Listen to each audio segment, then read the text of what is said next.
પવિત્ર શ્રાવણ માસ દરમિયાન સુરત શહેરના ડિંડોલી વિસ્તારમાં યોજાયેલા એક ધાર્મિક કાર્યક્રમમાં અશ્લીલ હરકતો કરવામાં આવી હોવાનો વિડીયો સોશિયલ મીડિયા પર વાયરલ થતા સમગ્ર વિસ્તારમાં ભારે હોબાળો સર્જાયો છે. આ ઘટનાએ ધાર્મિક લાગણીઓને ઠેસ પહોંચાડતા સ્થાનિક નાગરિકો અને ભક્તોમાં આક્રોશનું મોજું ફેલાયું છે.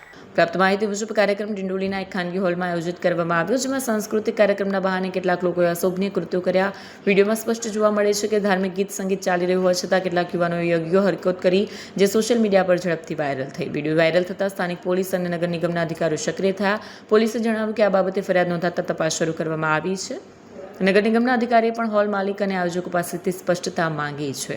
બીજી તરફ વધતા વિરોધ અને સોશિયલ મીડિયા પરની ટીકા વચ્ચે કાર્યક્રમના આયોજકોએ ભારે દબાણ હેઠળ માફી માંગવાની ફરજ પડી. આયોજકે એક નિવેદનમાં જણાવ્યું કે અમારા દ્વારા બેવડી દેખરેખની ભૂલ હતી. ધાર્મિક લાગણીઓને ઠેસ પહોંચી હોવાનો અમને ઊંડો અફસોસ છે.